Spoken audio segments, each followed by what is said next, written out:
Hello friends, hello students. मैं यहाँ पे अब कॉजेज़ ऑफ फोबियाज़ पे बात करूँगी। फोबिया क्या है मैं बार बार कह चुकी हूँ, बहुत बार। और आई थिंक ये मेरा पाँचवा या छठा वीडियो है, तो इस पे हम लोग बात कर लें। तो कॉजेज़ क्या है, क्या बात है जिसकी वजह से अ, अभी तक ये पता नहीं चला है किसी भी बारे में। There are so many reasons of phobias, so many reasons of phobias, but what is the exact reason ये अभी तक पता नहीं चला है। तो इस पे हम लोग बात करते हैं। लेकिन कुछ पॉइंट्स हैं जिसमें हम जिसको हम बात कर सकते हैं, जैसे negative feelings of the life, पहला। दूसरा है genetic and environmental factors, genetics and environmental factors. और तीसरा है ब्रेन फंक्शन, ब्रेन फंक्शन, हमारा ब्रेन कैसे फंक्शन कर रहा है। तो पहले पर हम लोग बात करें, इसी तीन को हम लोग डिस्कस करेंगे, तो आई थिंक के क्वेश्चन को आंसर करने में आपका प्रॉब्लम नहीं होगा। और पहला है नेगेटिव एक्सपीरियंसेस। तो मेनी फोबियाज, बहुत सारे फोबियाज जो हैं वो डेवलप कर जाते हैं रिजल्ट ऑफ नेगेटिव फोबियाज की वजह से। बहुत सारे पेरेंटिंग भी इसका कॉज हो सकती है। माँ बाप कुछ इस तरह से डरा देते हैं बच्चों को, जैसे उनको रात में सुलाना है तो स्पाइडर है और तुमको को काट लेगा, विच आ जाएगी। इस तरह की बातें जो हैं वो एक्सपीरियंस करते हैं, निगेटिव एक्सपीरियंसेस होते हैं बच्चों के अंदर। तो उनकी वजह से भी वो panic attack related to a specific object और सिचुएशन, तुमको हम रूम में बंद कर देंगे, इसको बाथरूम में बंद कर दिया जाए, ऐसे करके उनको डरा दिया जाता है। बाथरूम में जो इंसेक्ट है वो तुमको काटेगा। तो इस तरह की बातें करके हम लोग नेगेटिव एक्सपीरियंसेस जो डेवलप कर जाते हैं during parenting, during some situation, during the school condition, during the जो नैनीज होती हैं वो भी बहुत तरह की ऐसी हरकतें कर जाती हैं जिसकी वजह से बच्चों में नेगेटिव फीलिंग्स आ जाती हैं और उससे जो है वो फोबिया आ जाता है। और ये बहुत खतरनाक है। ये डरने का जो मामला है, मैं ये कह रही हूँ, मैंने पिछले वीडियो में कहा है कि हर एक फोबिया के इलाज की ज़रूरत नहीं होती है। वो धीरे धीरे समय के साथ जैसे जैसे आदमी साइकोलॉजिकली स्ट्रांग होता है, वो धीरे धीरे ऊपर की तरफ उससे निकल जाता है। लेकिन अगर ये परसिस्टेंट हो गया तो it will create lots of mess in your daily life, बहुत सारी कठिनाइयाँ पैदा करेगा। तो इसमें नेगेटिव जो एक्सपीरियंसेस हैं, इसलिए मैं बार बार कहती हूँ कि फ्राइडियन साइकोसेक्सुअल डेवलपमेंटल प्रोसेस की बात जो उन्होंने की है और उसमें जो सावधानियां बरतने की बात की गई हैं, उसका हमको पूरा ध्यान रखना चाहिए during the child upbringing time. और उसके बाद जेनेटिक्स एंड एनवायरनमेंट की बात आती है। हमारे कुछ पेरेंट्स भी होते हैं, एक लिंक है in between your specific phobias का लिंक होता है बच्चों के पेरेंट्स रिलेटेड होता है। पेरेंट्स को अगर किसी चीज़ से डर लगती है तो उसके बच्चों को भी उससे डर लगने लगता है, क्योंकि वो एक तरह की लर्निंग भी हो सकती है, क्योंकि पेरेंट्स भी उन चीज़ों को अवॉइड करते हैं तो बच्चा भी उन चीज़ों को अवॉइड करना सीख जाता है and it become environment. It is दोनों चीज़ें हैं इसमें, इसीलिए मैंने जेनेटिक्स एंड इन्वायरमेंट को एक साथ रखा है। तो सम फैक्टर्स जो जेनेटिक है वो कभी कभी इन्वायरमेंटली भी अफेक्ट कर जाते हैं, उनका इफेक्ट बहुत ही ज़्यादा स्ट्रांग होता है और बच्चों की पर्सनैलिटी में आ जाता है। तो पेरेंट्स जिन चीज़ों को करते हैं, एंजाइटी अगर पेरेंट्स को है तो बच्चों को भी हो जाती है ड्यू टू लर्निंग और ड्यू टू जेनेटिक फैक्टर्स। और उसी तरह से बच्चा रिएक्ट करने लगता है किसी ऑब्जेक्ट, किसी सिचुएशनल फैक्टर्स सिचुएशन से, या बच्चा रिएक्ट करने लगता है वैसी वैसी चीज़ों से जो कि इंजरी से, ब्लड है उधर मत जाओ। बचपन में जब माँ बाप ये बोलते हैं तो बच्चा सीख लेता है कि वो ब्लड के पास नहीं जाना चाहिए, इट इज़ ड्रॉ, ये एक ड्रॉनी चीज़ है। तो इस तरह की लर्निंग भी हो जाती है और जेनेटिक फैक्टर्स भी इसमें वर्क करने लगते हैं। नेक्स्ट है brain function. Changes in brain functioning also may play the role of developing the phobias, the specific phobias.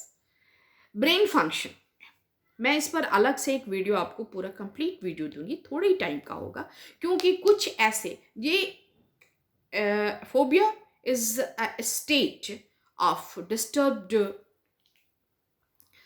Emotions.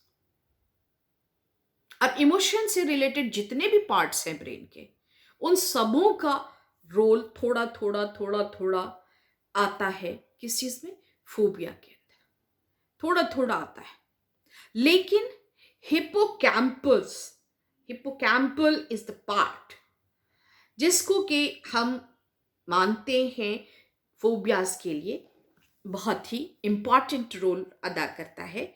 Hippocampus, hippocampus is the part of the brain, और ये बहुत ही बड़े पैमाने पर इमोशंस को कंट्रोल करता है। इमोशंस के डिसबैलेंस होने में इसका रोल होता है। इसीलिए ब्रेन फंक्शनिंग, अगर उसमें चेंजेस आ रहे हैं, ब्रेन के फंक्शन में चेंजेस आ रहे हैं, तो आपको ये भी दिक्कत आने लगती है कि फोबियाज भी डेवलप हो सकते हैं।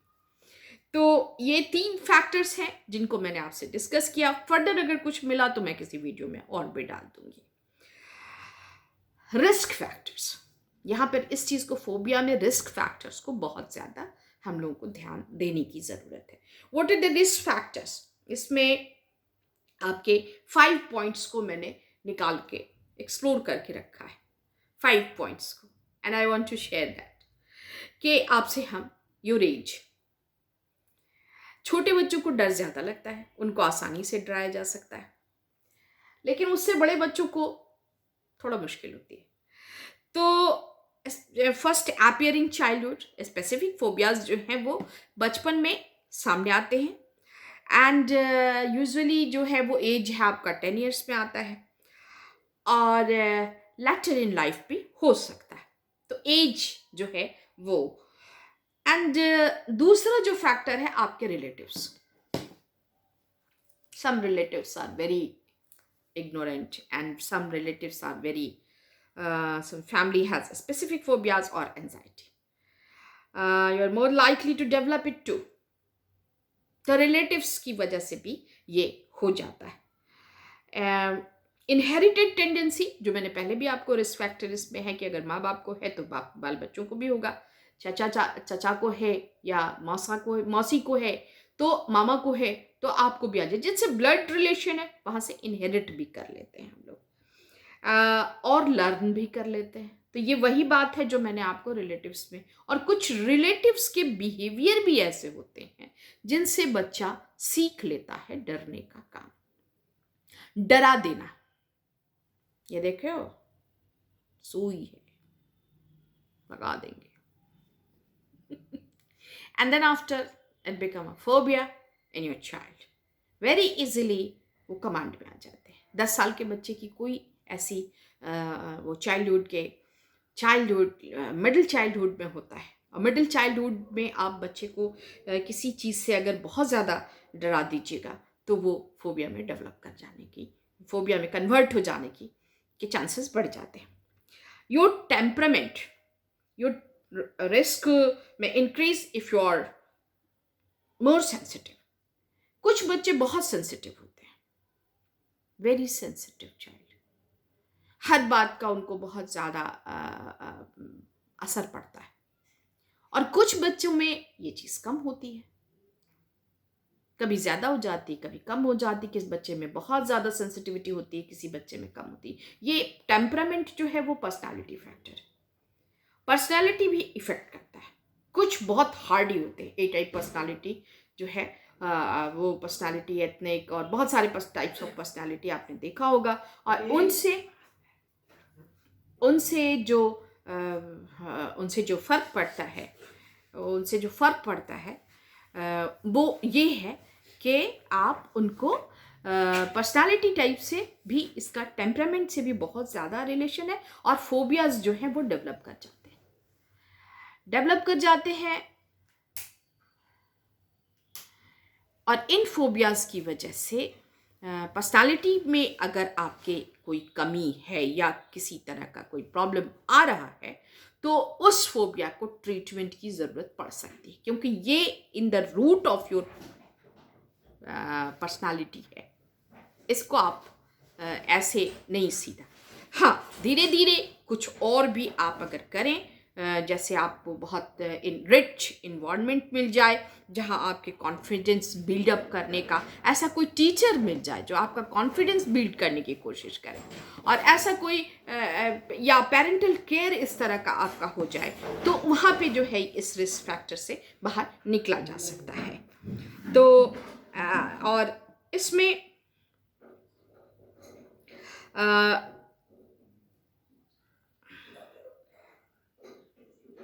फिर लर्निंग अबाउट नेगेटिव फैक्टर्स, हम यहाँ रिस्क फैक्टर जो है कि हम लर्न कर लें, तो यहाँ पे भी पेरेंट्स के साइकोसेक्सुअल डेवलपमेंट की बात जो है वो बहुत इम्पॉर्टेंट आती है, और वो ये कि पेरेंट्स की जिम्मेदारी बनती है कि उनके बच्चे किसी ऐसी चीज़ से ना डरने लगें जिनसे उनको नहीं डरना चाहिए। तो इस चीज़ को बहुत